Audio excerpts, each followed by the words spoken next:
Should he be on display in a museum, though? I think yes. I think because he's part of, the city's history, I don't really see the point in toppling statues. I don't think it achieves anything tangible. I would rather people learn about the history and understand, what happened. History is never, just good or bad. They're gruesome parts of everything. You can look at it in any civilization and see sort of really horrific parts of their history. Why should Britain be any different? What is the point of doing that? You have a history. Slavery has been in the history of humankind since the beginning of mankind, right? It wasn't unique to the British Empire, and it will never be unique to the British Empire. I think more people should try and educate themselves as opposed to, virtue signaling. The irony is I literally lived right opposite that statue, and I never thought, oh gosh, I'm melting, I'm made of sugar, the horror.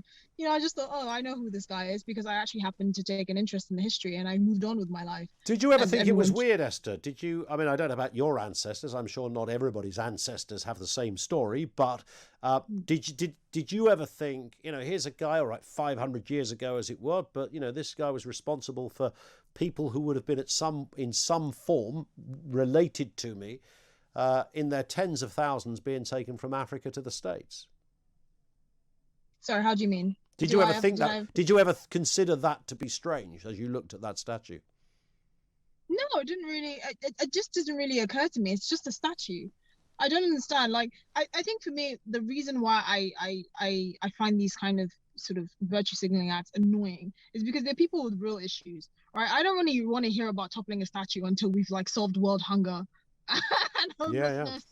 Yeah. And people that are living off benefits and whatever, they're actual real tangible issues. So far as that statue is not literally bleaching my skin or making me melt, I really don't think, it's irrelevant. Nobody's celebrating him. There's so many historical figures that have been involved in very abhorrent activities. Where do we stop with this? Where does it end with Edward Colston, this Edward Colston statue?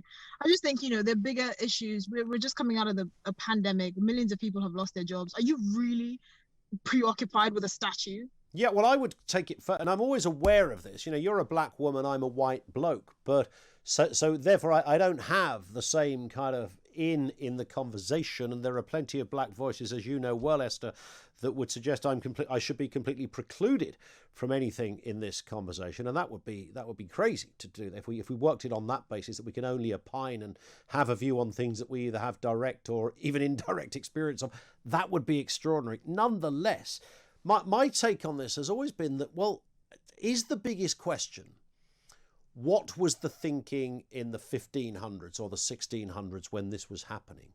And once you establish that, then you can decide what was going on. Now, if the entire idea of what was happening with slavery, this was a time, in Bristol where they were sticking kids up chimneys, for goodness sake, abusing women in the workplace and all manner of horrendous acts against other human beings. It's kind of how the world rocked along at the time. Not good, but it's how it was. And I wonder how many people at the time made their protestations about this. I'm guessing, the more I read about this, not as many as some people like to think.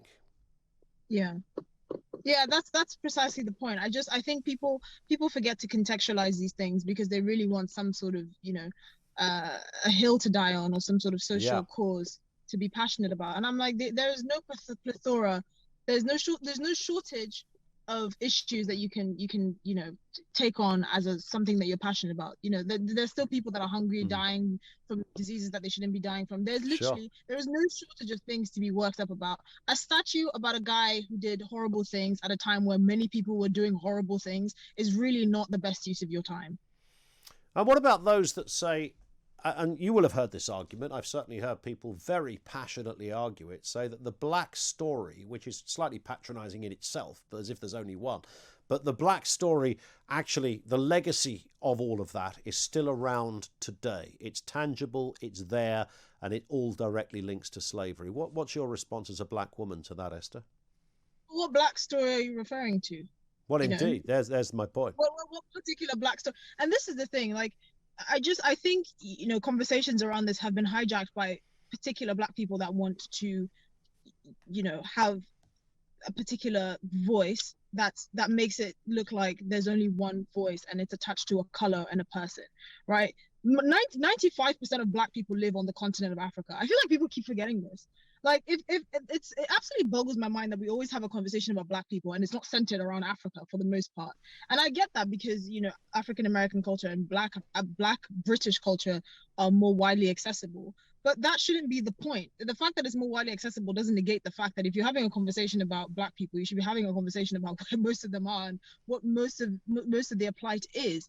And when you do actually look into that, you realize it's not one homogenous culture, it's not one homogenous experience, it's actually diverse, like human beings are. Yeah, we're entirely diverse. And I think to hijack a conversation and just say the Black story, for me, it's just infuriating, because I'm like, you have no idea how privileged you are. The fact that you're living in a country with, you know, running water and electricity, and you feel the need to keep harping on about how pressed you are because of the color of your skin. Well, actually, there are millions and hundreds of millions of people that look exactly like you, that don't even have a fraction of the amenities that you're exposed to, and yet they don't constitute any part of the Black story you're talking about. So what exactly are we doing here? Esther, thank you. It's always great to talk.